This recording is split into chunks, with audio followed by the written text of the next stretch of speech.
Public service announcement. We know what you did.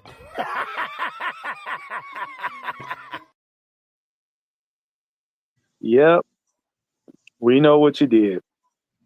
So cut it out. But before we get to the people in the chat, I'm gonna get to my brothers on the panel. This about to be a good show, y'all. To my left, he is one of the commission. He is the godfather of our content creating session here. He is Mad Mike Luciano. Mad Mike, what's going on? Maybe I did, maybe I didn't. And below him, we have Jaime. And for those of you that don't know who Jaime is, he trained Uma Thurman, who killed Bill, and plucked out Daryl Hannah's eyes, one by another. Jaime, how was thy nap? My nap was good. But your dragon fist is pathetic. Tiger style. And below me, we have Mr. Teflon, Mr. White. Yes, we've all been on a hiatus. We haven't been stepping on your necks. But Mr. White, how are you? And try not to Homer Simpsonize the fuck up. All right. So let's get to the chat, shall we? We have Deshaun Caswell in pole position. We have engine number 9. We got what's going on, man? Ain't seen you in a minute. Mr. Lee, what's going on? We got Mucho Grande, the family. We got Daniel, Bear Sports Highlights. I just woke up myself. We got Georgia, Texas boy. We got Miss Sonia Howell. Keyshawn Glad. What's going on? Make sure you guys check out his articles, man. He's doing his thing on Twitter. We have Alex Corbin and Jam. What's going on? Wait.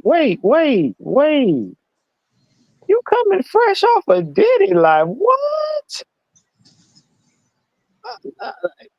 Jam, we gonna pray for you. We gonna pray for you, Jam. I don't think you need to be in that. Don't sign up for that class. And we have the young knight. What's going on? And JB1. So Mr. Luciano, we have one that looks to want to come aboard. What do you think? Do you think we should bring the young knight on? Because this is gonna be Hell no. I ain't bringing that damn demon seed over here. Hey, man. Hey, don't do that. This is a commission. You're outvoted. Yeah. Don't do that. No, he's a demon seed, okay? No, don't do that. Don't do that. Jam The fact that you are the one that taking up for him, just tell me that's where he get the shit from. Jam said, ain't nobody warn me. Jam, what you need to do, you need to go in there, take a nice hot shower, make sure you ain't got no baby oil on you, because bro, you don't need to be a part of that. Nope. You better put some slip resistant shoes on before you step in there, because you're gonna bust your ass. And look, Jam, put them clothes on that don't allow water to seep into that stuff to run. Yeah, get them kind. Don't do that. Don't go nowhere near nothing. All right, yeah, Diddy out here looking like Father Time. We can't leave that alone. But all right, ladies and gentlemen, boys and girls, we're going to get down to the nitty gritty tonight. I know you've heard Mike and them, K-Styles, they had their show, and Mike, we were all having our consensus on, Captain Chiclet. But there's a gleaming issue that everybody seems to be glossing over. But before we do that, we're gonna get right into it. First of all, in the sports news, the Atlanta Falcons have signed another center, um, Michael Gonzalez, played out there in Louisville. He's got some good credentials. If you haven't seen it, go check it out. Also, if you're on Instagram, go check out Falcons Drip because they always drop the latest signings for the team.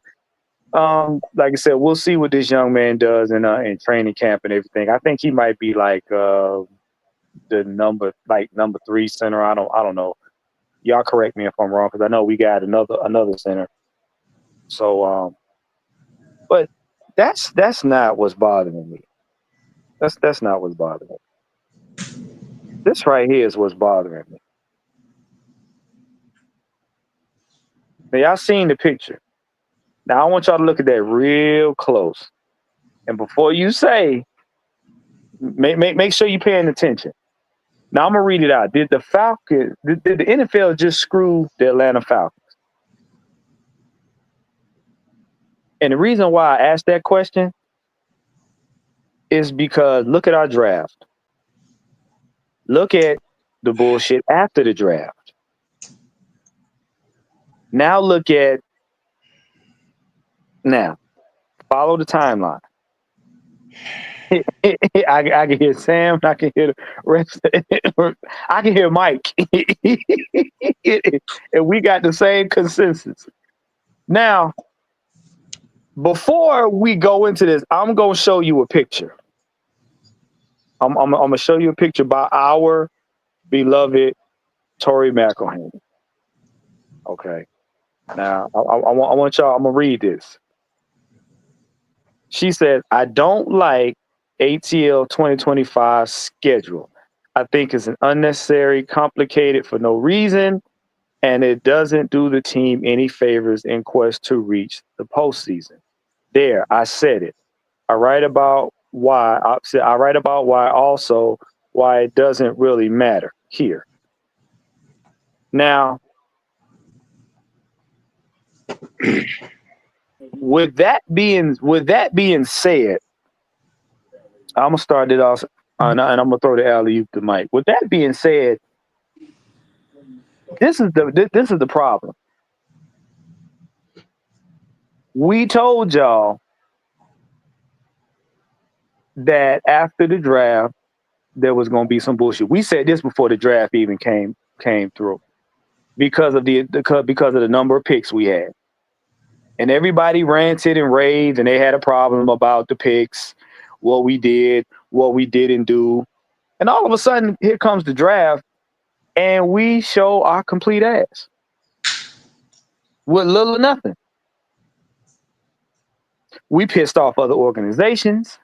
We managed to make naysayers look dumb, and we confused the hell out of the dumb people. Then you have Jeff Ulbricht's son decided he wanted to play Mario Kart with people's phone numbers. And here you have it now. Now, if you haven't heard in Mike's shorts or K-Style show, and even Sam's shorts, we got a week 5 bye. And then the rest of the season, where we're going to be flying around this world like marbles in a bowl, playing games, we're going to have that straight through. And what's interesting about the first 4 weeks of the season, you have 2 division rivals that you have to beat. And I know Sam has graciously, and I'm going to say graciously, said, hey, guess what? I'm giving him 7 games. And then I see this schedule. And I say, he got 3 games. He got 3. So, with this being said, I'm going to pass it over to Mike. What's your thoughts on that? You know what? I'm gonna pass the mic myself. I'm gonna wait. Because I want people to enjoy everybody else's take because I have a tendency to kind of, you know. Oh! I ain't got ugly yet. I'm just being nice right now.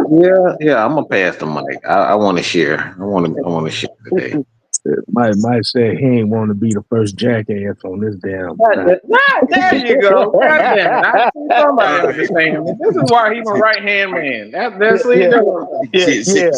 Seeing as how everybody's jumping to the back seat, damn it, I'd do it. First and foremost, in my Herm Edwards voice, you play to win the fucking game. And that's what Raheem, aka Homer Simpson, has got to do. Okay. We have sit here all week long and pointed out to you idiots. What is he known for? What is he good at? Absolutely nothing. All y'all out here that's defending this burnt milk dud, he deserves a shot. Well, he's gonna get put on front and center display. Y'all gonna get to see right off the rip what the hell we've been trying to tell your asses since last year. Okay, he's a friend. He ain't a coach. And he gonna Homer Simpsonize this whole damn season right on up. Now, plain and simple. All this complaint. Don't see. That's how you know people ain't fans or not students of the game. You want to have strong schedules. You want to. That's how you get better. Iron sharpens iron, right? Correct me if I'm wrong. You're right. All right. So all this, no man, this ain't Madden. It ain't on Ricky level. This is NF fucking L, which stands for not for long when your ass can't coach. Now, before we go on, I'm gonna shout out to Young Knight. What's going on, man? Thanks for joining us. Hey, fellas, what's going on? I appreciate y'all having me on here. Now, but before we really get into it, I see OG got he got it going. This is what happens when you draft good. Mm-hmm. This is what happens when you threaten the league with the possibility of winning. Why? Because we got a quarterback that's giving this NFL pause. Now, it's ironic that you put us with the team that we basically swept as a form of get back. But getting to Raheem, yeah, you got 3 games, bro. You got 3 games. Why? Because now center stage for you and your coaching abilities. We got 5 primetime games this season. We got a week 5 bye. What does that tell me? You have no room to fuck up. These first 4 weeks, if you 2-2, 2 of those wins better be the NFC South. You don't want to go into this season 0-2 in your division. If you look at it, our season starts with a division rival and it ends with a division rival. And for that question that Mike asked, what is Raheem good at? Public relations. And that's it. That's it. He couldn't coach his way out of a nutsack. I'm sorry. He ain't proved shit to me. But glazed ankles and fairy capris. That's it. I'm being an asshole about it. Because you don't have the luxury of getting up 6-3 and then dumping the damn season off on the team. You can't blame it on Jimmy Lake because they shipped his ass to the West Coast. And you ain't chewing enough Orbit's gum to get your ass out of the sling should you get this team in it. So, did they try to screw the Falcons? Yeah, they did. They made this schedule just for that chiclet chewing ass nigga. That's it. Playoffs or you fired. Fuck everything else. Jaden, what you got? All right. I promise I'm gonna be on my best behavior today. Oh, shut that shit up. You don't believe nothing you just did.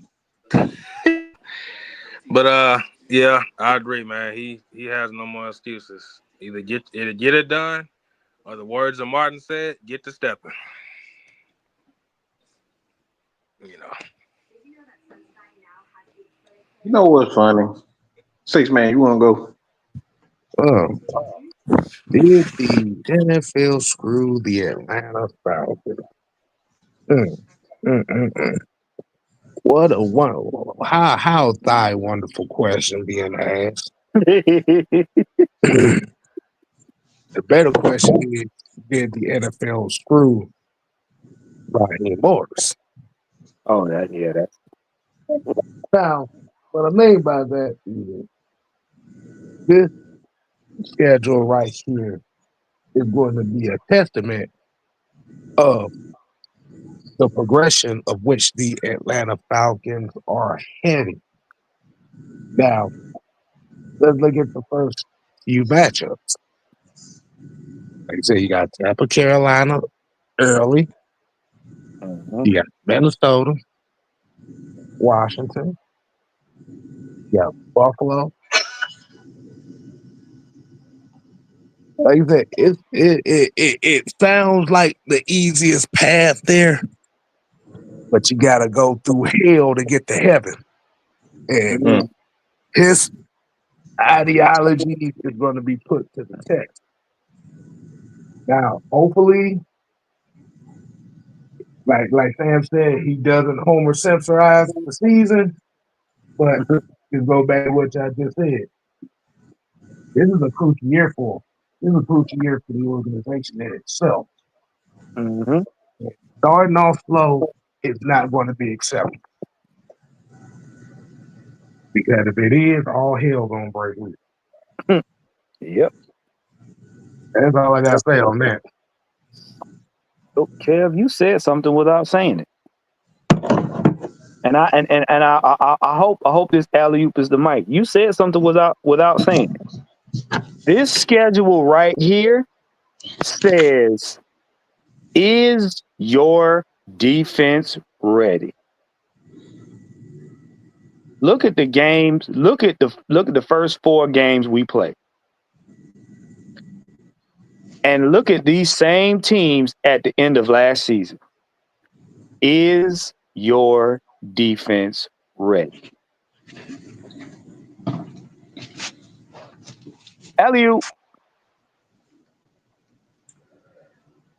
Yeah. Yeah. Like Sigs and Cereal say, man, it's do or die, balls to the wall. Mm-hmm. Because the thing about it is people are not going to blame Michael Penix if the season doesn't go well like that. Because guess what? He's a fan favorite. Mm-hmm. The only saving grace that you have for blame around here, you can't blame Terry Fondo because Terry Fondo gave you exactly what you wanted. Mm-hmm. Kev, I got to ask you a question. Or a question inside. That Washington game, we were up until the defense wasn't, right? Yeah, the defense went limp dick in the second half. I know. Yeah. Okay. That Minnesota game, we were holding decent until the defense didn't, right? Erectile dysfunction game. Yeah. Keep going. Okay. Okay. Now we swept Tampa, but barely by the skin of our teeth. Am I correct? Yep. Okay, and that Panthers game, that was we just basically shit the diaper as far as defense was concerned on that one. Am I correct? Yeah, pretty much. Okay. See, I'm just trying to make sure, because sometimes, I done had a bad week, so my memory been bad. Mr. Luciano, would you like to comment on that? Because I see I'm getting is the defense ready, and I know you spoke on this, but I want to hear your thoughts.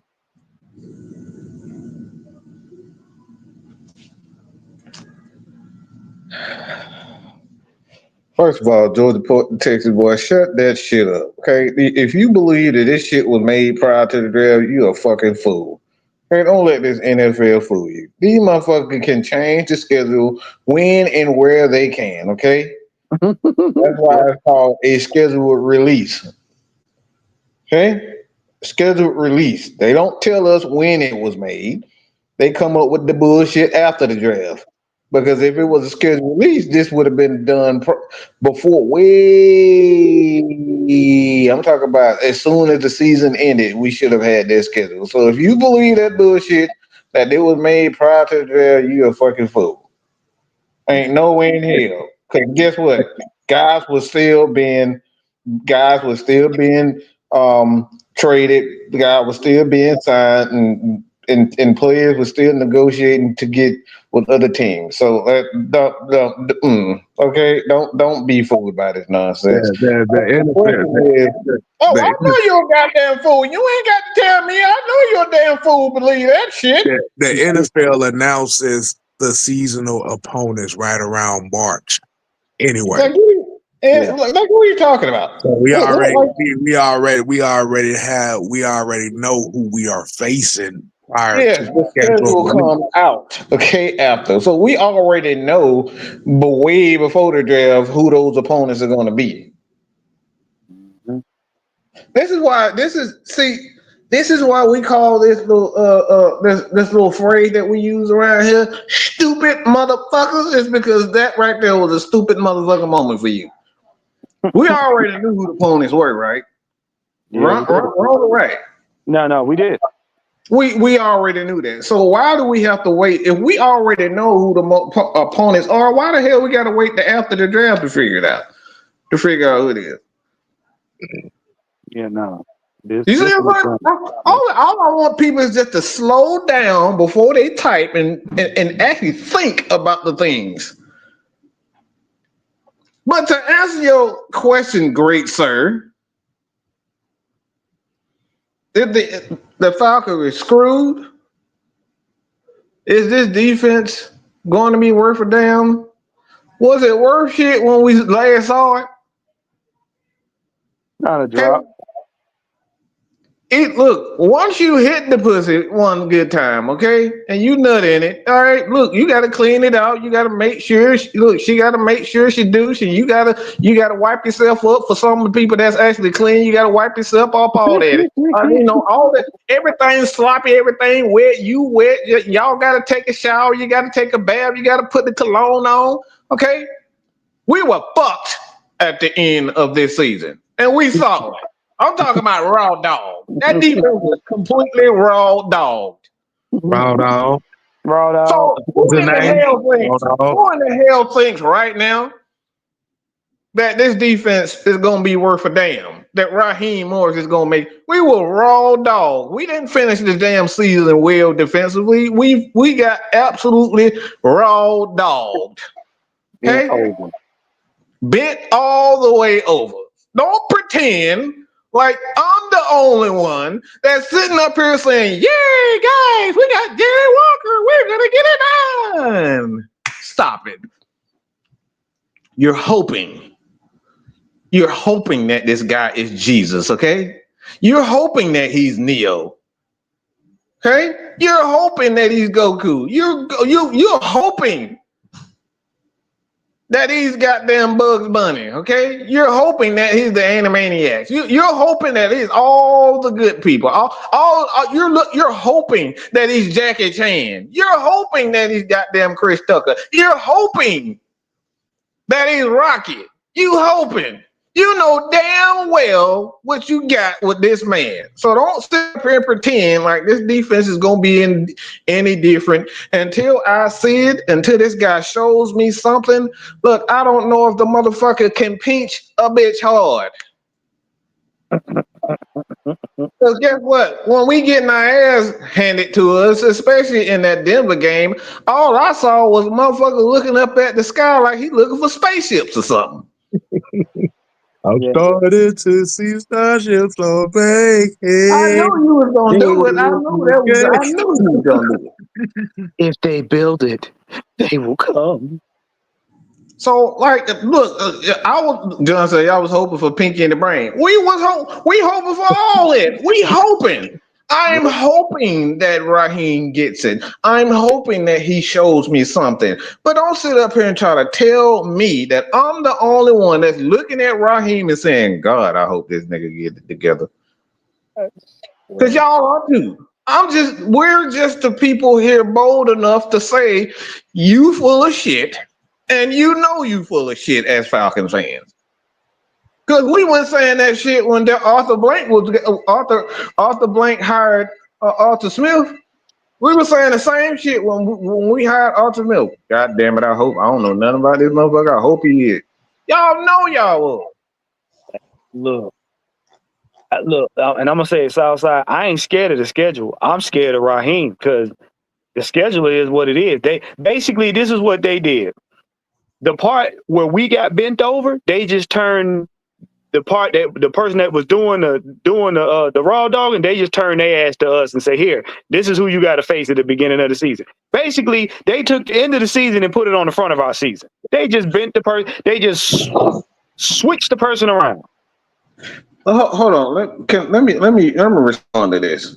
See, this is where I'm about to call some bullshit. This is another one. What the fuck you got faith in? Glazed ankles. Glazed ankles. This is why we're gonna talk about this. What you got faith in? Tell me, what do you see? Look into my eyes and tell me what it is you see. Into my eyes, tell me what you see. I want problems always. See, this is what we talking about. This blind slogan of being a fan. I love you, Southside, but you know you full of shit. You don't even know the team. See, generic ass answer. I got faith in the team. What the hell did that mean? Falcons rise up. See, there's an We don't want peace. We want problems. There's an illustrated problem because I asked the question. Cause see, like when you hear people talk about other coaches, we know Kyle Shanahan is an offensive minded coach, and he's good at setting up run and short scheme, movable, D routes to get guys open. When you Sean McVay, you know what he's about. The old boy over there in Houston, you know he's about the defense. Andy Reid. Okay. Sean Payton, we all know since Bill Parcells, he is one of the better NFL minds to coach the game. When you ask the question, who is Raheem Morris? Crickets. You can hear rat pits on cotton. You don't hear never what scheme he's noted to, what formation that his defenses might be good at. None of that. None of that. Not a single thing. And y'all want to come out here and cry me a fucking river because the damn schedule is hard. Yeah. It is. And it's gonna be. You know why? Because the microscope is on that goddamn burnt milk dud. Mm-hmm. Yeah. I And think I wonder if what y'all gonna be screaming. He needs a whole full season. Then when we go out here and give up 48 points to Tampa in week 1. You please.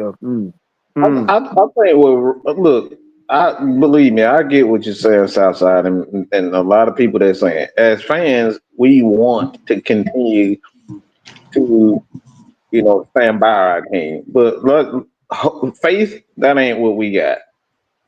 We ain't got no faith in it. We got no faith. We got faith in parts of this team. Again, it's like an ugly ass man and an ugly ass woman. They got parts of them that you love, but they Nice face ain't person. one. Yeah. Well, they See, personality ain't one of them.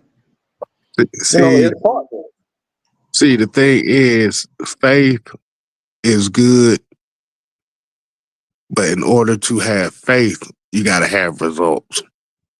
yeah. And it. what we're looking at right now is we're basically looking at a team that has to take that next step this upcoming season. I'm, Now, I'm, now, the reality of the football scheduling is nobody gives a shit about the NFL scheduling and how they schedule the teams. Mhm.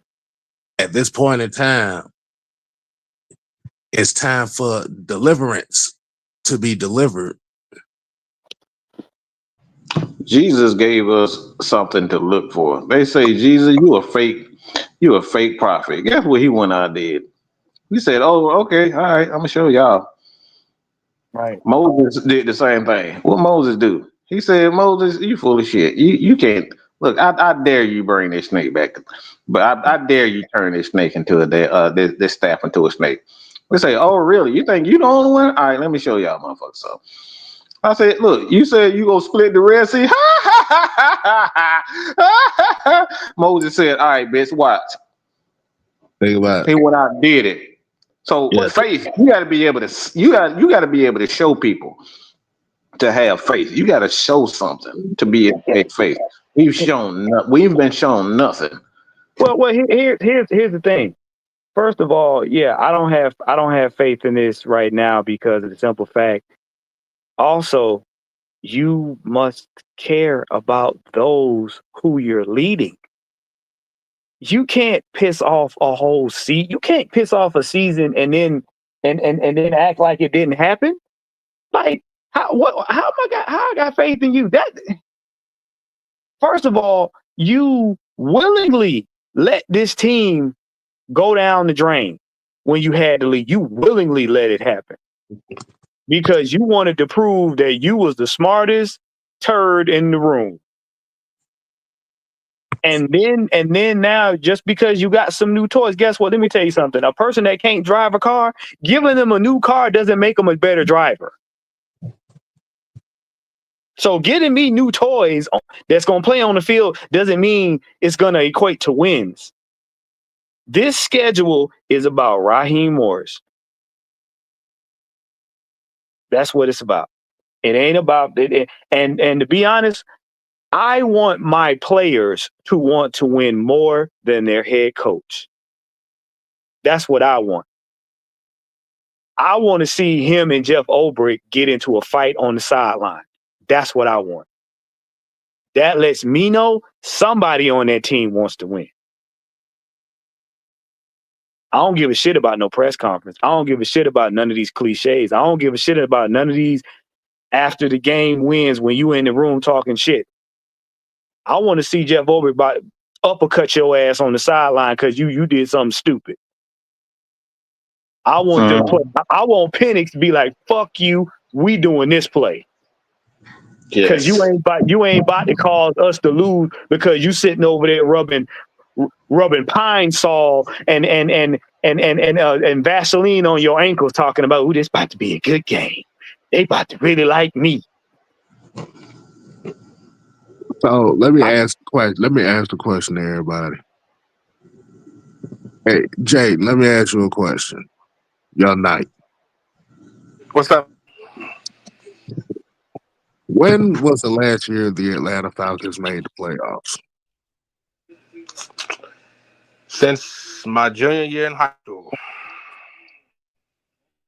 Let's see. That's 2017, 2018 season. Am I correct?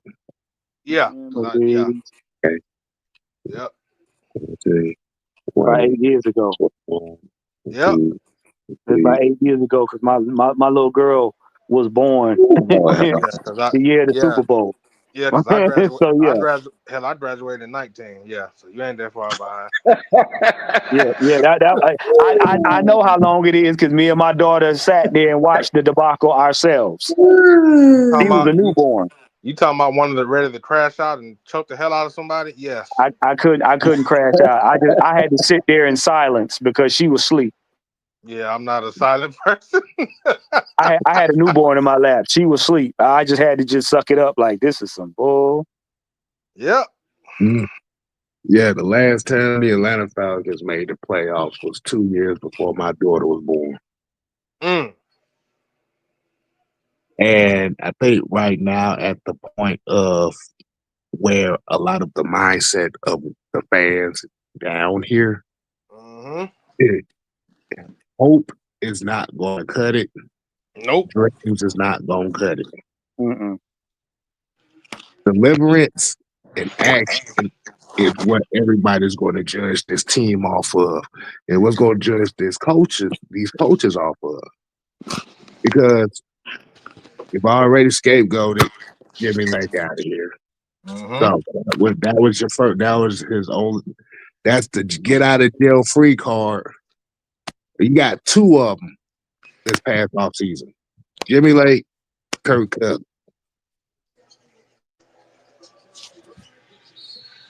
It's been 8 years. They know they got to be about that action. Because if they ain't about that action and don't get over the hump, yeah, it's gonna be a nasty year for Homer Simpson. It's gonna be a nasty year for Homer Simpson. Do we have faith that they can get it done and get to the playoffs? Team, of course. They got the necessary pieces. They've improved on the defensive side of the ball. They got the defensive personnel that they need. We're going in year 2. They still have the offensive players to support young Junebug, so he doesn't have to go out there and try to win every game by his damn self. Right. The biggest hurdle for this upcoming season is to continue to put these guys in the right positions to succeed. Now, I'm glad you said that, Kev, because I'm gonna tie the other topic into this right here, so we can really hammer this home. And this is, Raheem Moore's got 3 games. What time to clock out? And I'm gonna let Sam take lead on this one, like you said, because y'all got to understand the gravity of what we got. You got too many weapons on offense. You got a good O-line, and you got a room full of new faces and new opportunities to get it right on the defensive side of the ball. You even got a kicker that can kick further than the one we had than the one we currently got on the roster. You have no excuses. You have none. At this point right now, with this right here, like Sam said, it's gonna be a quiet room. And I'm talking about quiet enough to hear roaches give head. One of the yeah, he said that shit. Yeah. Watching too much Joe's Apartment, man. God damn. One of the greatest and most hated coaches to ever do it said, "No amount of talent can overcome bad coaching." We've seen evidence.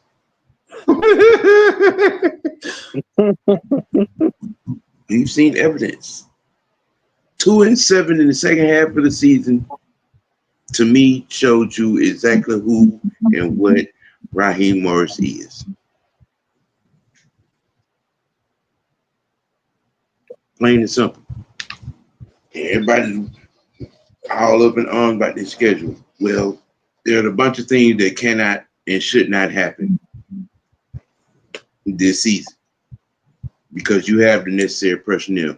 Everything that Terry Fontenot did in this offseason laid all the equipment right in front of your feet.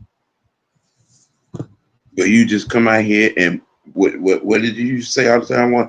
Manage personnel correctly. Put guys in position to make plays. Put guys in position to be impact. Put guys in position, you know what I'm saying, to, win games.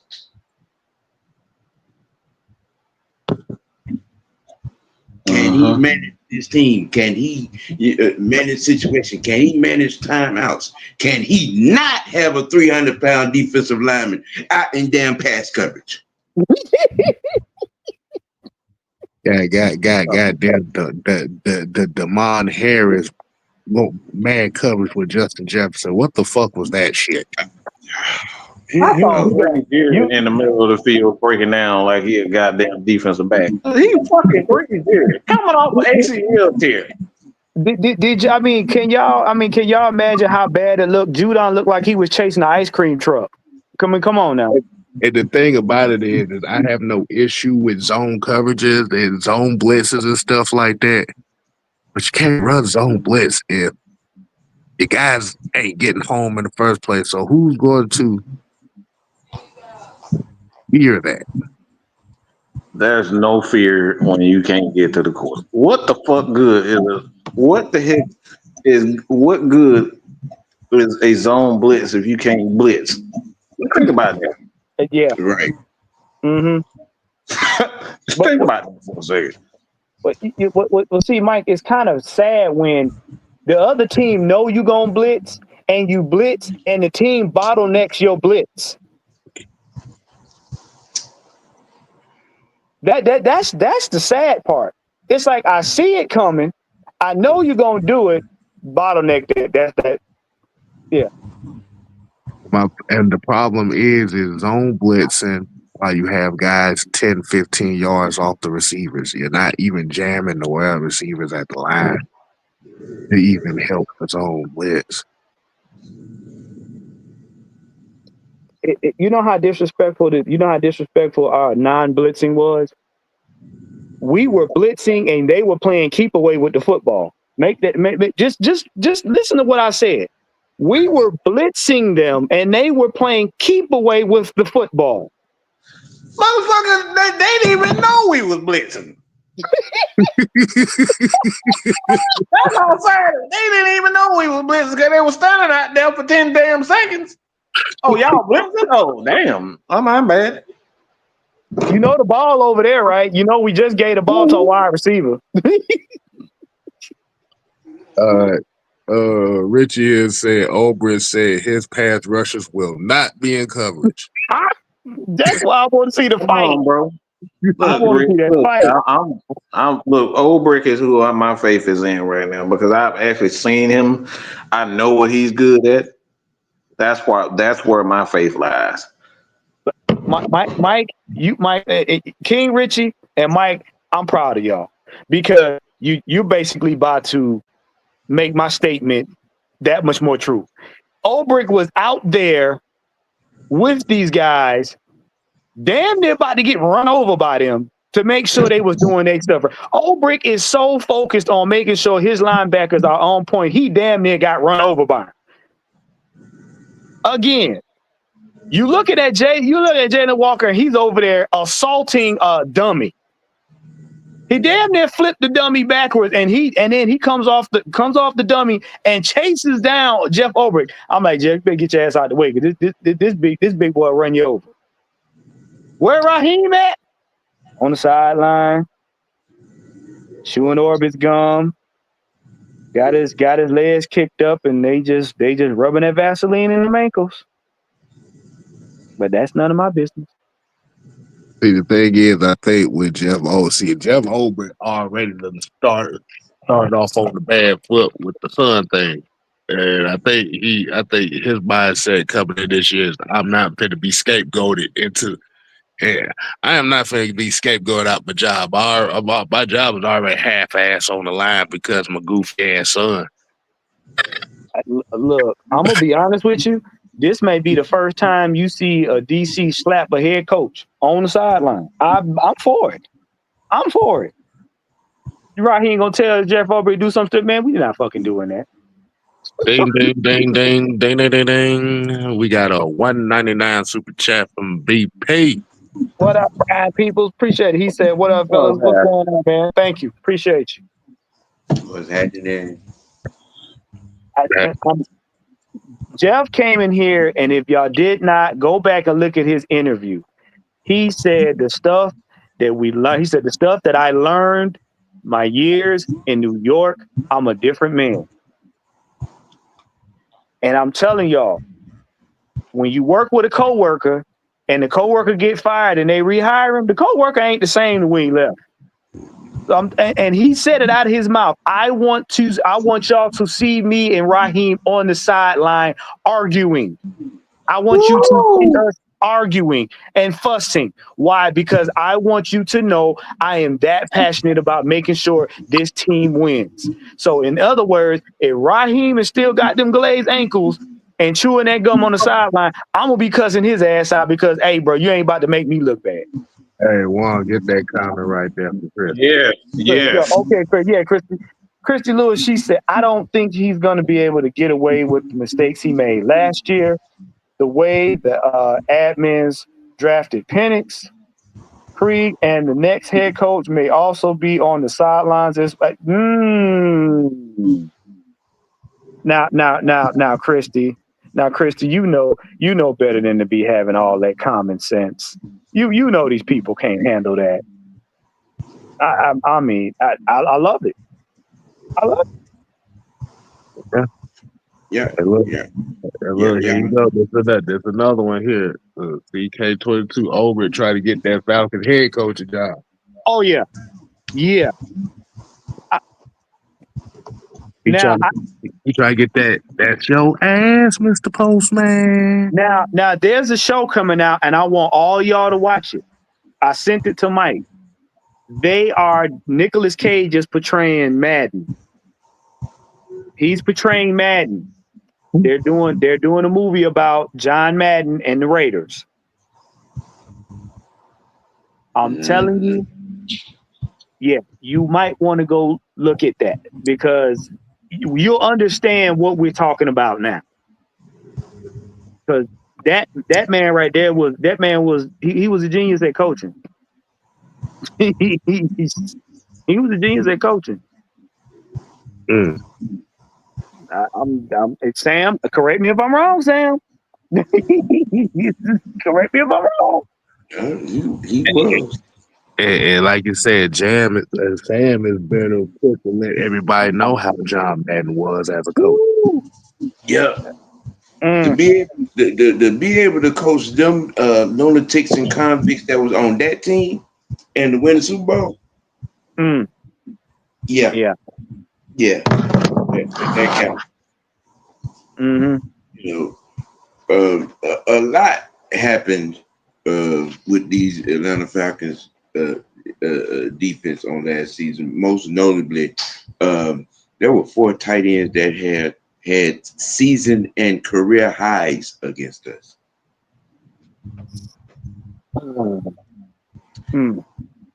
And now fast forward to the draft that just happened. We drafted and signed 3 safeties.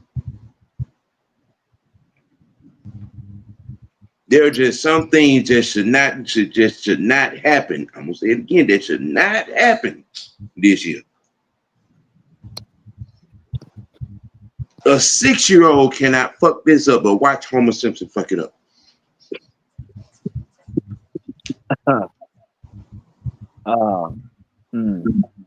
Because Sam, I'm feeling you on this because that right there actually says a lot more about that draft film.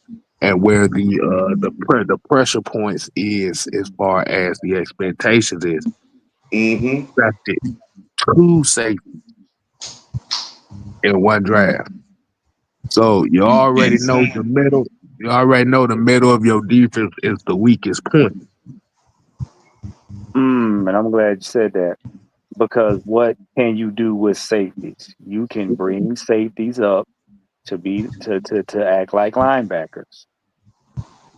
But the funny thing about that is, if these safeties that you bring on this team are ineffective, that's going to further prove you have these guys out of position because you got young players that can cover.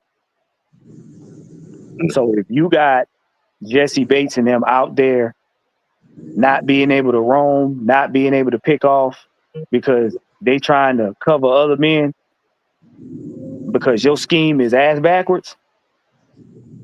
Oh, you week 5, yeah, you gonna need to buy. It gonna be bye-bye. Again, look who we're playing in the first 4 weeks and look at the last 4 weeks of our season. The middle of that schedule is a good test too. Like you said, you got Buffalo, you got the 49ers, you got the Colts over in Germany. Mm-hmm. Like you said, man, ain't no let up. But you got Buffalo before the snow. You So got Buffalo, you got Buffalo at home too, so yeah. that also helps as well. Yeah, so there ain't no excuse. you ain't playing Buffalo in the snow. You in an air conditioned, temperature controlled stadium. There ain't no excuse. A lot of these games ain't no excuse because on paper, technically, we should be we should be a 10-11 win team right now. Reality, the only bad weather game we really gonna have is against the damn Jets. That's like one of the last 5 games of the season. And we're Washington. Are we playing Washington in Washington, or they coming here? I think we go back. I gotta look at the schedule again. They come here. They come here. Okay, so we ain't got to worry about losing half the damn team to the field. Okay, so I'm gonna say something about that Washington game because that Washington game is gonna be prime time. That's going to be the second. That's gonna be the rematch between Jaden Daniels and Michael Penix. Yep. Yeah, but they gonna push it as Dan Quinn versus Raheem Morris. Oh yeah, they gonna do that. But Look, he gonna pull his pants down and bend over. but look, He ain't got to do nothing. Raheem gonna voluntarily give it up. that right there, that game right there, the defense, and I'm talking about the defense. I ain't worried about the offense. The defense, y'all need to beat Jaden Daniels' ass. That man gonna be smiling ear to ear when they get ready to play Dan Quinn and Washington. Watch what I tell you. Watch that smile get bigger. Y'all got Bijan Robinson out here talking about how we gonna whip teams' ass, bruh. Raheem don't understand. He don't understand. Because the crazy thing is, and that's what I said last night on the show, this schedule has a lot of storylines. Mm-hmm. All up and down. And one of the storylines that I didn't say yesterday was Raheem going against a lot of his former colleagues. Yep. Yep. Oh, and now Tampa, let me let y'all know about the first game of the season. It's not only the team that we swept. It's not only trying to reinvigorate Mr. Progressive. You got Shiloh Sanders on that team. And they've been showing a lot of footage of him going against AB and everything. Oh, yeah, that's trust and believe. These games, why you think the Falcons got 5 primetime games this season? 5. Yep. Because their asses is on full display. Mm-hmm. Mm-hmm. Mm-hmm. Yeah. Mm-hmm. Again, The NFL know what they're doing. Oh, y'all trying to be cute in the draft? Okay, we're gonna be cute during the season. We're gonna see how cute y'all draft picks are. Oh yeah, they ain't got shit to do with how we played last season. We should only have 2 primetime games based on how we played last season. Hell, half a primetime game. After halftime, the damn television should cut off. We got 5 of them and a week 5 bye. Do you get what I'm saying? Them first 4 games is gonna be like playoff games for us. We gonna have to win them. Hey, Juan. Yo, don't forget he got to play Sean McVay. Sean McVay coming to town. Stay tuned for that one too. Oh, look. Them home games is gonna be in front of the guillotine. I'm gonna tell you right now. But Falcons fan here had a question I had kept up here. It said, do you think Ryan Newsel will be a starting center in week 1? Who the hell else? It's gonna be yeah. We ain't got a choice. Bro, look, I know we got them other centers, but this is not the time to be trying to see if the young man can get it. Put Newsel in. Don't look. That is the last thing you want to do on a team that ain't proven right now. Is put a rookie center in front of your rookie quarterback. You don't want to do that. The teams that we beat in that 6-3 spread, they're looking to get back. BP here said he's glad we're not going to Miami neither. Bro. Oh, you talking about your damn down in that damn piece of shit. You talking about throw up ACLs, boy. Bro, ACLs, MCLs, LCLs, Achilles tendon. Yeah. Nope. Oh, that's garbage. To the A this year. I mean, look at it this way. Look at the preseason games we got. I think we got Dallas, Detroit, and Tennessee. Oh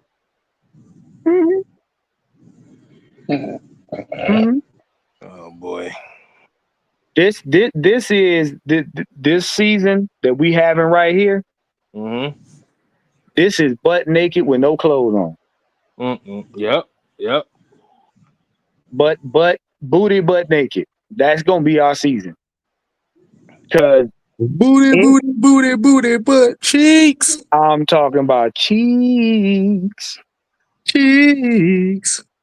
Hey, what T.O. always say? Get your popcorn ready. That's all I gotta say.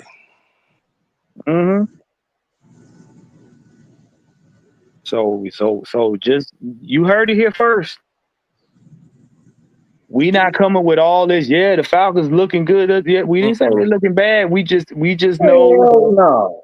No, we're not going no 4-0. Or do I hope? No. Again, this is Tampa Bay we're talking about.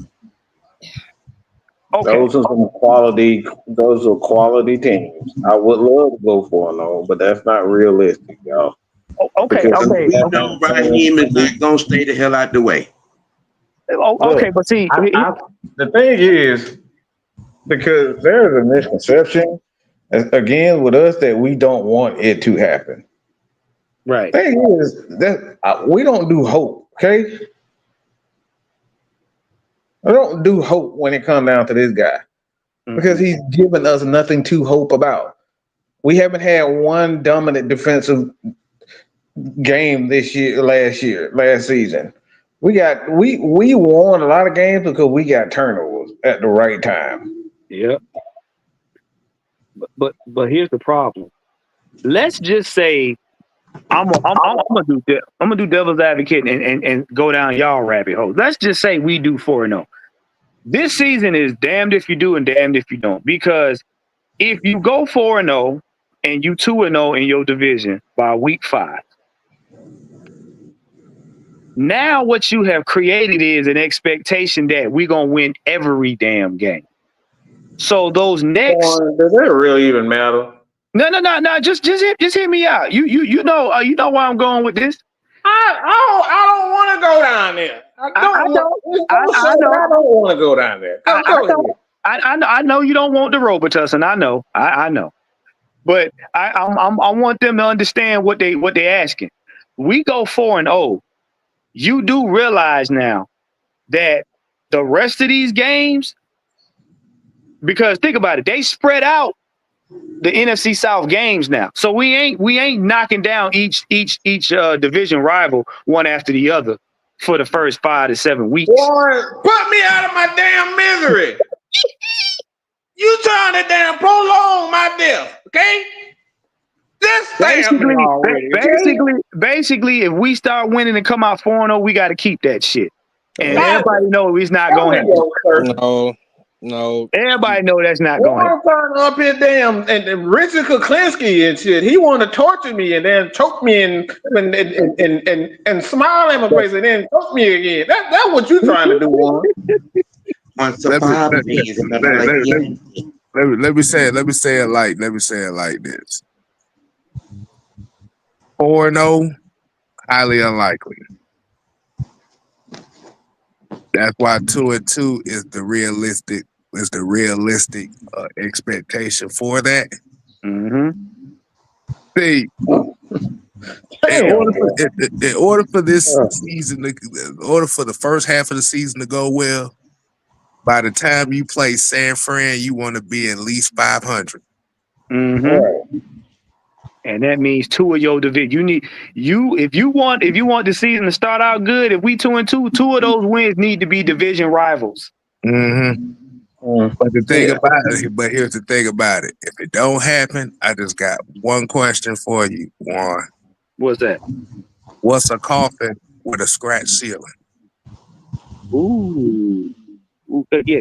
Go ahead. Go ahead and throw that one out there. Meet Mill at the Diddy party. Oh Lord. What's a coffin with a scratch ceiling?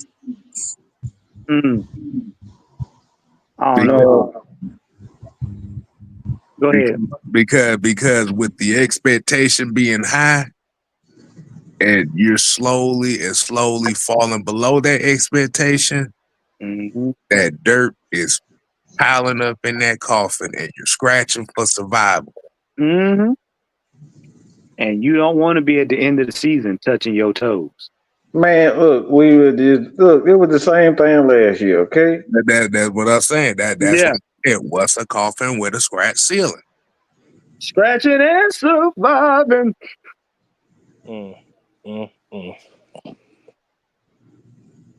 Fade to black. Yeah, right. Raheem losing first 2 games, fade to black. Do that shit. I'm mad. Don't start damn drinking again. Defense in shambles with good players, fade to black. Don't do that to yourself. You're gonna be drinking for the rest of your life. Right. Hell, I'm drinking now, Mike. Shit. Like, oh my God, it's over. Fade to black. Oh boy. Hey, look. We gotta get everybody to put hashtag fade to black. We gotta get that hashtag going on. Fade to black. Boy, this is a belt to ass on here, boy. Okay, so Caesar said the only way we going 4-0 is that Walker and Pearson game records off rip. Honestly, if that doesn't happen, it's going to be more of the same soft ad zone coverage. Who in the blue hell think this man is not going to play off service? Who really believe that shit? That's what I want to know. Do you really believe that this dude's not going to play off? That man drafted by 9,000 BBs, okay? He already telling y'all what he's going to do. But what, that man went over there and drafted them there and signed almost every DB in college, every DB that was in college football. I see a red door and I see it faded black. We tried to combine 2 songs into one. But yeah. 2025 is the year that they cannot afford to be fucking up. I'm just saying that's the simplest way we could put it. Right. Let me ask y'all a question. What's up? When was the last time that we signed and drafted this many DBs? Oh man. Please don't say Do I really need to go there? No. Just right off the top of the dome. Last time they drafted multiple DBs in the same draft that I I'm remember. talking about drafted and signed. Draft This last many time? DB. 2013. Ooh, boy. So it's been like this right here. And who was the coach during that time? The defensive coach. You remember? That's 2013. So that was Damn. I'm drawing a blank right now. Was it Mike Nolan? I think. Yes, sir. And what Mike Nolan, what was he known for? Was it DBs? The style of defense that he liked to. Zone coverage. So Yeah, you see where I'm going? Now he was soft serve before soft serve got here.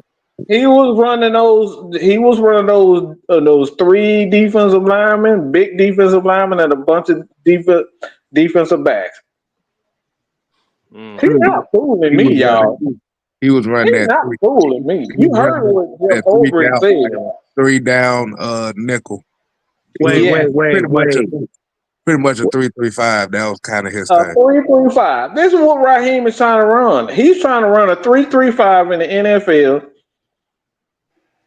To just try to get more athletic. He's not fooling me, y'all. This man is not thinking about playing no man-to-man press the defense.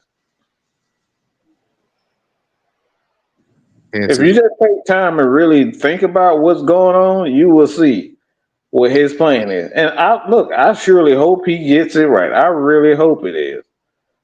But I know what he's doing. This is the reason why you get a Jalen Walker and a James Pierce, because you're going to get on the athleticism of them guys to get to the quarterback. Exactly.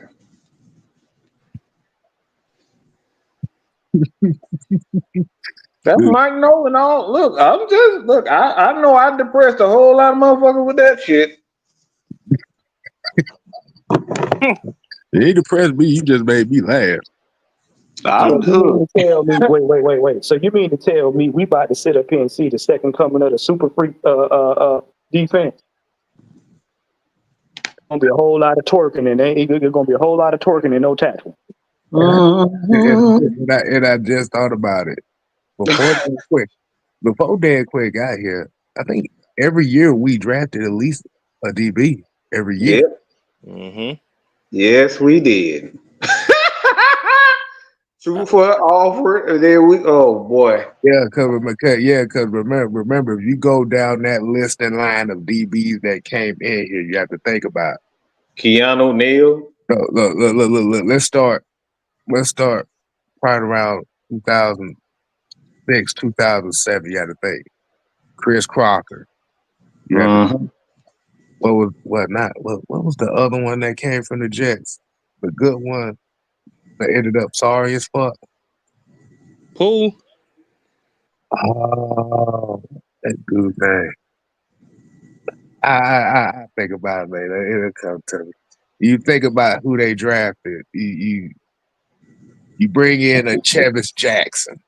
You already know how that experiment failed. That don't do that. I don't even know what the hell that is. I don't know. I don't like it. I don't like it. No. He was the BP. Thank you, Eric Coleman. Oh boy. Yeah, Chevis Jackson was the one that brought shame to the number 21 down here in Atlanta. That just think about that for a second. Like I said, then you brought in, like you said, William Moore. William Moore played out well. Thomas Day Cood, he had like one, maybe two good seasons, but that good. You got Brett Grimes, Lawyer Malloy, D'Angelo Hall. Jalen Collins, Sheffield, all these guys. Look, this Yes, is the same Dan Quinn philosophy. He's trying to shush. I told y'all when we hired him, this is gonna be Dan Quinn 2.0. That's all he doing. don't forget dead Southward. Mm-hmm.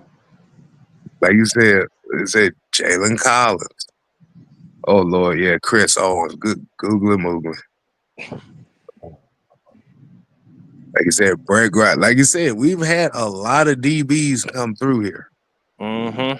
But the thing I want to see is, and this is where I want Ulbrich to really get like up in his face, is this: if you gonna have your men off the line of scrimmage like that, you need to have men that can cover for one. Number two, remember you can convert them, some of them into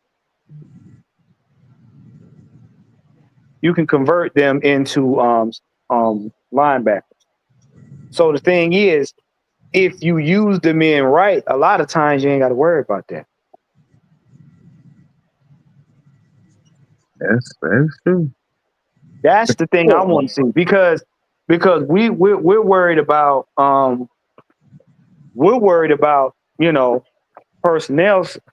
I want Jeff Ulbrich to be like, no, my linebackers are gonna do this. They're gonna do this. Yeah, They're gonna that's do like that. trying to fix a damn taco without the taco shell. Okay. Right. You know what I'm saying? Because we, like I said, everybody's gonna be looking at it from a perspective of who we drafted and how we drafted. And that's where the misconception is gonna come in at. It ain't got nothing to do with that. They're gonna be like, well, we got such and such, he was drafted number such and such overall. No, but if your coach don't know what the hell he's doing with him, it doesn't matter where he's drafted. He could be drafted at the soup kitchen line down there on Ashby. It don't matter. If he don't put him in the right position to play, that's going to be the issue. Yep.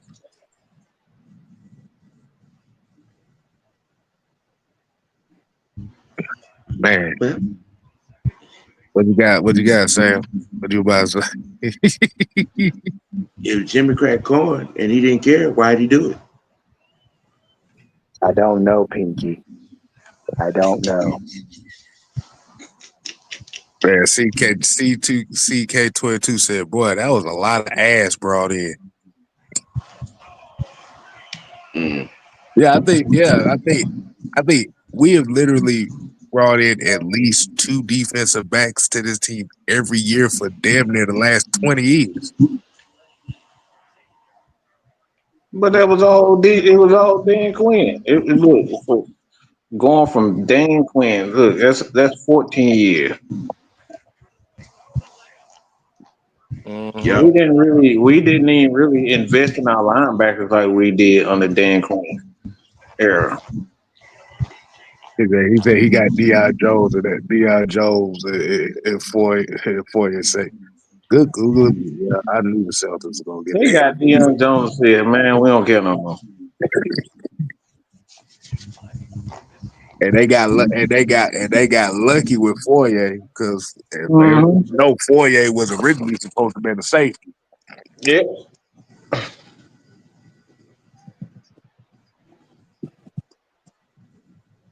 Well, I do want to speak on something. Can I speak on something that's off subject right quick, if y'all don't mind? Yeah, go ahead. Mm-hmm. What about your boy Brock Purdy? You know what? I'm finna start trusting in a minute. I ain't even finna go there. What the fuck was that shit? Let me read something off. Can I read? What the fuck was that shit? Go ahead, buddy. Let me read this guy's numbers, okay? Because this is very disturbing. It really is. Brock Purdy stats.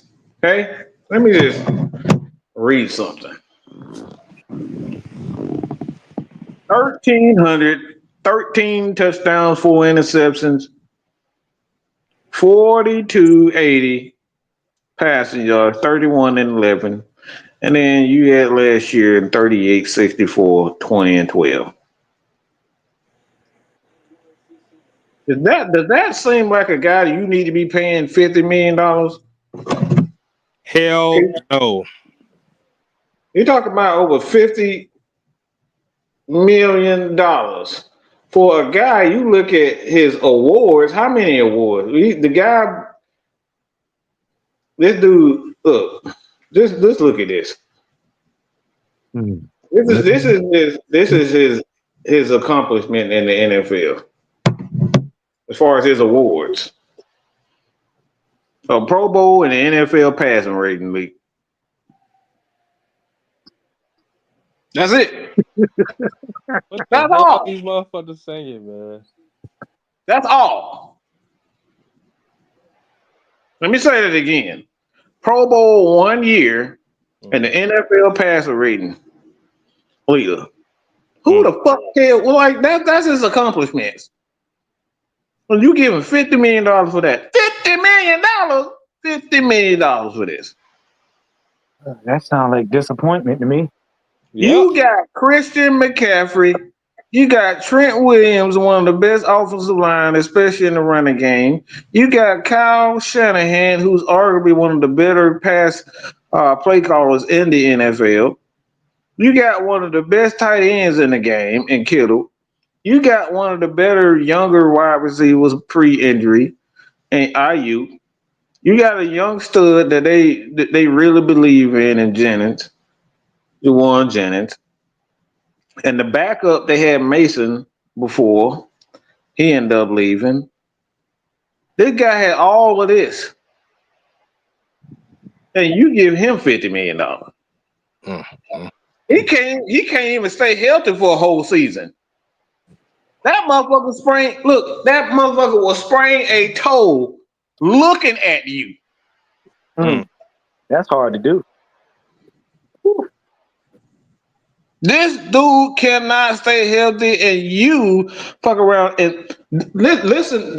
I put a post in the chat earlier. Let me read this. This is why this is a problem. The 49ers will spend over $200 million per year on 7 players. You got Brock Purdy's going to be making 53, Nick Bosa 34, Brandon Ayuk 30, Trent Williams 27.5, George Kittle 19.1, Fred Warner 19. You got Christian McCaffrey that's going to be making $19 million. That's $200 million right there. It's only another what $70 million left. You still got what 53 and 47? What is that? 46 players you still got to play. Yep. I mean, it's gonna be about 3 players that's gonna have to get cut and replaced with motherfuckers off the street. But guess what the joke part of this is? What's that? This seems okay for them to do it, but when we did this with Kirk Cousins, we were the idiots of the NFL. That's the game. This is going to be seen as a genius move for them. See, the media not going to say nothing about it, but people really know how stupid this is. Bro, they paid Brandon Ayuk like a number 1 receiver. I'm just saying. That right there, Sam. That right there. Yeah, you paid Brandon Ayuk like a number 1 receiver. Yep. He got all them yards on slot and 4th and 5th DBs. And you gave him money like he went through the league 4 years and was instrumental in getting 4 Super Bowl rings. I'm looking at John Lynch kind of sideways right now. I'm just like, what? Serious question. Serious question, everybody. What's that, Mike? Who was the best player on that offense? C Mac. Huh? No, I'll take that Best back. player on that offense. Yeah. Ooh. Debo Samuel. Debo. Debo ain't nothing. Oh, He ain't gonna do. oh Or shit. who's the best player in their offense right now is The fact that y'all niggas can't even think, y'all don't even know it. That Kittle. right there is problematic. no, Kittle. the thing about it is we already know it's Christian McCaffrey. The problem is Christian McCaffrey going to be healthy enough for them to play. So outside of Christian McCaffrey, it's going to be George Kittle. Trent Williams. There you go. I've clearly, in my opinion, I think the clear best player of that team is Trent Williams. I agree. He's not there. I don't think they can run the ball as well as they think. Yeah. Yeah, he might be the best right tackle in the game. But the problem, like you said, the thing is, this goes right back to the main problem when it comes to paying the quarterbacks the certain money that these guys are getting now. Yep. To get They sacrificed. paid Mr. Irrelevant $265 million. The last You pick, gave a white model 250 or 181 million dollars. Okay, that man is a damn model. That's all he is. Yep. yeah. So basically, he got Kirk Cousins' contract, but with way more money incentives behind it. Think about that. And for what? To do shit, but lose. He ain't won shit. He ain't won nothing. He ain't won no awards. He ain't done shit. And he get $50 million for doing what? Think about it. And that is the gag. While we got clowned for a man that at least got to the playoffs, at least have had some good games, at least won something. The man won something. If Look, not with don't the bring Falcons, up he won it with the that Vikings. actually did something. Okay, don't even give. Look, that actually did something. This Yeah, motherfucker ain't did nothing. nothing. Nothing. Not 3 years in the NFL, and this dude already getting $50 million. you know what kind of precedence that's setting, right? You don't have to earn it, but you can still get paid like you do. Look, let me tell you why this is problematic. You know that guy that got traded to the Oakland Raiders? Smith. This motherfucker got better numbers than him. Mm-hmm. He got a better record than him. What about Sam Donald? Man, don't talk to me about no damn chiclet The face. ginger. You want to speak about the ginger. Sam, what is Sam Donald done? Okay, Well, well, Mike, he's I a like ginger. consistency. We Still talk in about consistency. I don't care about nobody having 2 good years. Okay, right. Wait, Yep. no. No. He had 8 good games. Sam, don't stand in the corner. Don't stand in the corner. Hell no. But you got, but you got to think about this. And this is where we talk about with the quarterback pay periods right now. Think Yep. about this. it's a Just horrible precedent. just remember, Trevor Lawrence was once the highest paid quarterback in the NFL, and he had worse numbers than Daniel Jones. That's true. This is the ramifications of Deshaun Watson getting $275 million in Cleveland. Yeah, Mm-hmm. because what it's going to do now is now you got a large gray area where insufficient play, and then it's almost based on popularity. Well, we feel like he's gonna do good, so we're gonna pay him that money. You feel like not stats, not actual numbers, not actual tape. We feel like you're gonna do a good job, so we're gonna give it to you. Mm. So every other little knucklehead that comes into the NFL and happens to stay here more than 2 years is gonna be like, I want the big contract because I feel like it. So what you're saying is that the quarterback contracts are DEI contracts now. Oh yeah, Look, yeah. They and HR signed off on it. that man is a white man in California and San Francisco. That's why he getting paid that money. Mm-hmm. It ain't because he's actually a good quarterback. Mike, he's That getting man, look, hold on. Look, they looking for a white quarterback to resemble Joe Montana. well, Mike, he likes the bagels in San Francisco. You know how that goes. Look, Juan, I don't. Man, Juan, that motherfucker Brock Purdy ain't nothing more than a slightly more athletic Tim Rattay, nigga. What are we talking about? well, come on. Look, that's what he is. Let me ask everybody, do anybody know who the hell Tim Rattay is? Nope. Absolutely not. Does anybody recall one good game where you said, "Damn, that goddamn Brock Purdy the real deal"? Nope. Never Nope. did. Hell no. No. All right, let me ask you. I'm gonna go down the line. We're gonna look at Baker Mayfield and say, all right, what was a game where you said, damn, Baker Mayfield, that real deal? You don't have to have, but do you recall saying that at some point? Even like his progressive commercial. Well, We're being serious here, Juan. Baker Mayfield had 3 good games in Cleveland. But you've had that moment. Look, let's stop the bullshit. We just saying we're looking at quarterbacks that say, all right, I seen the game where I say, yeah, all right, he better than I thought he was. Have we said that about Baker Mayfield?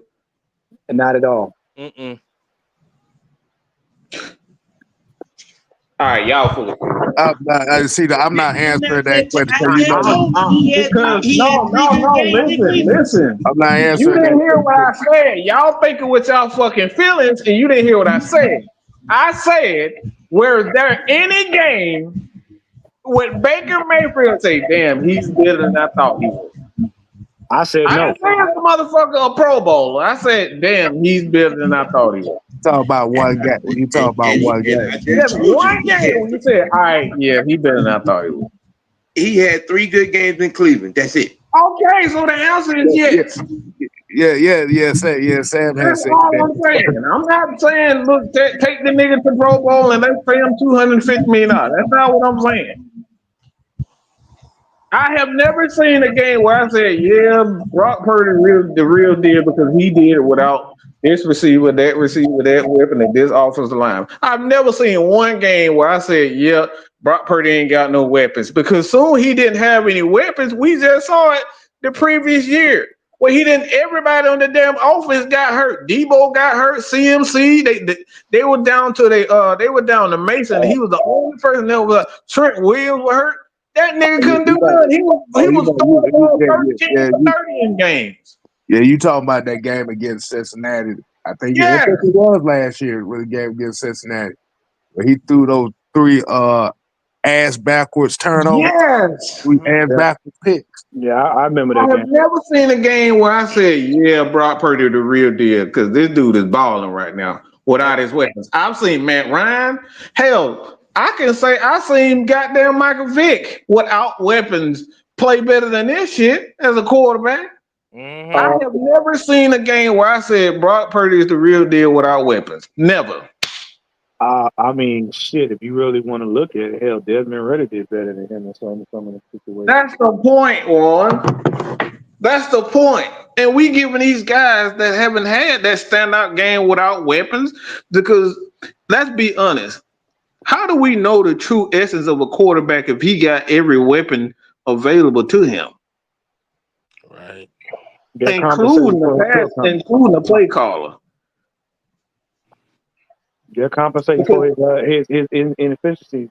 Best way the best way to see it if a quarterback is a quarterback is to take all his weapons away from all his weapons away. You really know what the man is about because whether we like to say this about Kyle Shanahan, he's arguably the best play caller in the NFL.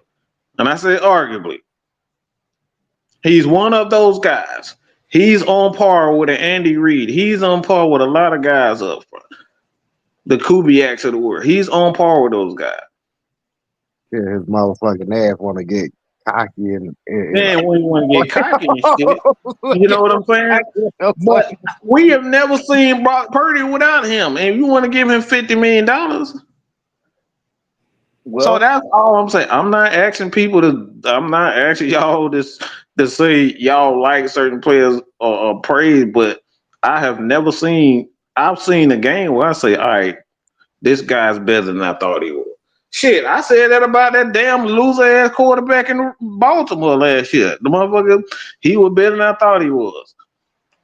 For 1 year. For 1 year, I said that. the thing And about then he returned back to himself, but I at least said that shit. I'm gonna get this comment right here. Harvey, yeah, I know they out there running their mouth. The only reason why they running their mouth talking about that right there is because Bryce Young had a Steph Curry moment at the end of the damn game. But what they don't understand is what they don't understand is they still ain't did shit to that old line to protect him. So good luck with that. ain't nobody over there looking for them raggedy ass peas. Ain't nobody. Look, all of them touch their toes. That's all you need to know about that. Ragged ass peas, boy. He still ain't got a bitter car seat yet. Wow. Now, Lord have mercy. Now, yeah, just getting back to this, fuck Panthers, by the way. But as far as this is the quarterback conversation here is when is it going to be until it's too much? We already got Dak Prescott making 60.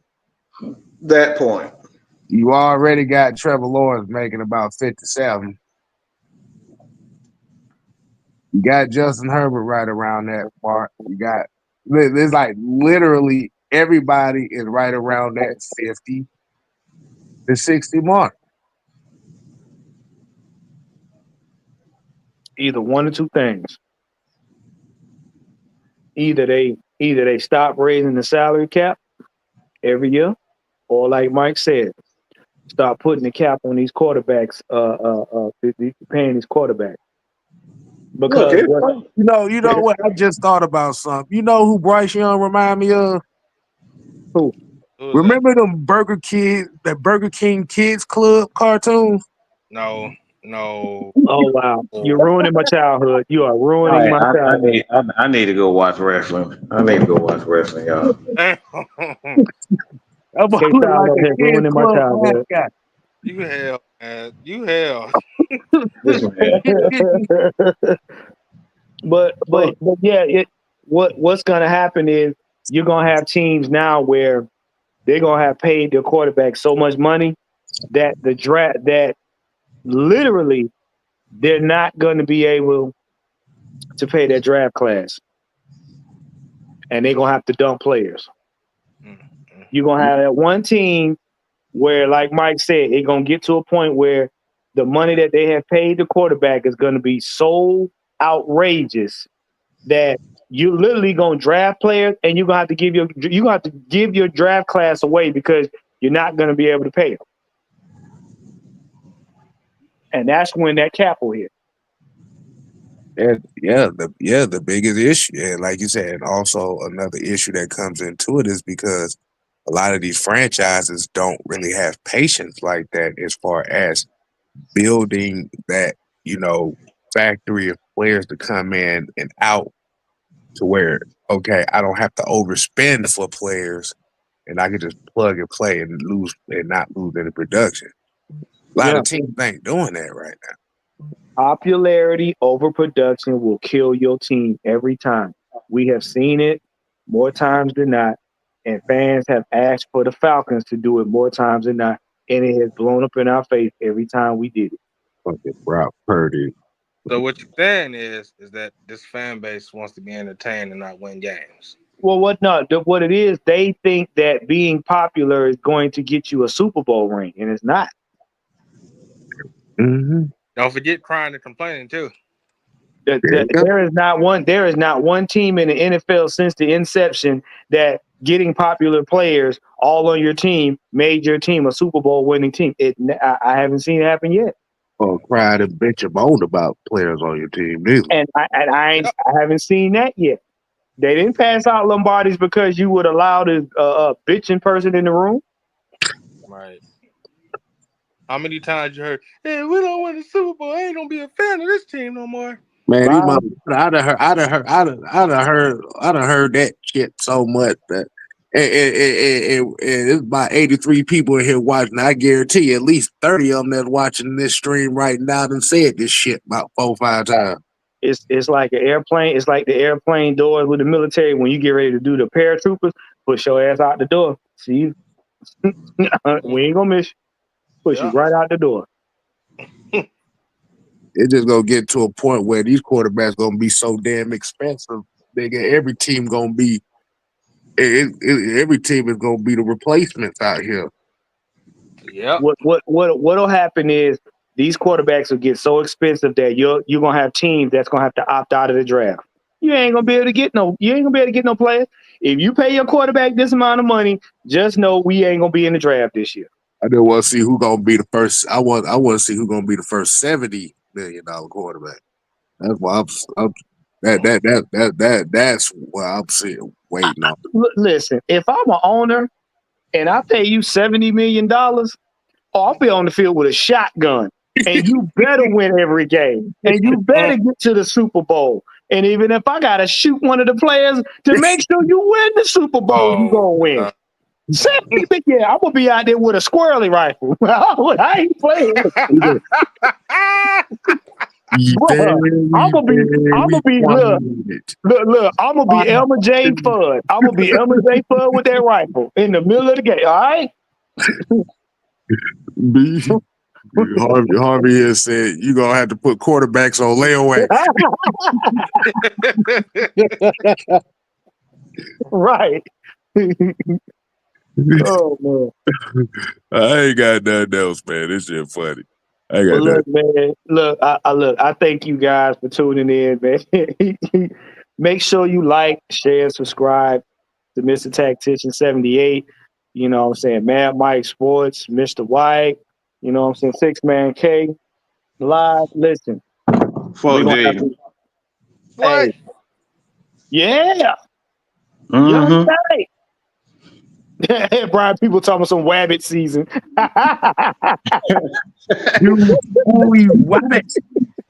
Well, look, man. Saturday week. I want to say it again. Fuck Jay. Hey man. Get off my young knight, man. I knew he was gonna come out like a goddamn did it. I knew you was gonna do it. Don't do it. See, we're not about to have gang warfare online. I knew he was gonna come up here like a did disciple. I knew he was gonna do it.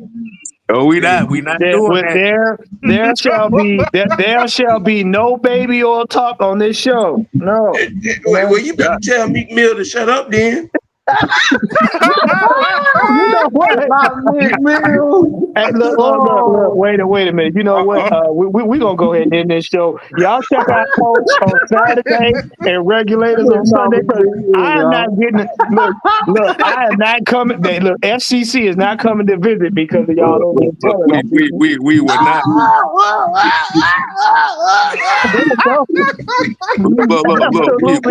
Look, we would not have arguments about a motherfucker that got bed. Look. We would not have arguments talking about a dude that got bedrooms on his basketball courts, nigga. We ain't doing that.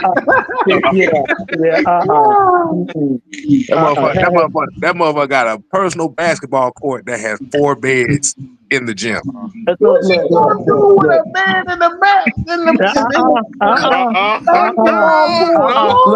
Look. Let me tell you something. To the man that has room. Game are we playing? To hide the booty? Like what? First of all, to the man that has ruined the whole lubrication sector for personal hygiene. Run and hide the booty? Like what we doing? No. He playing 21 butt. That's what he playing. No. We're not playing left cheek, right cheek, no cheek. We are not doing that. No. Yeah, they're trying to remix Bootylicious. No, we are not playing left cheek, right cheek, no cheek. We're not doing that.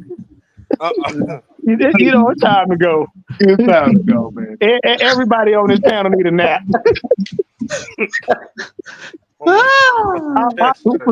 We gone, y'all.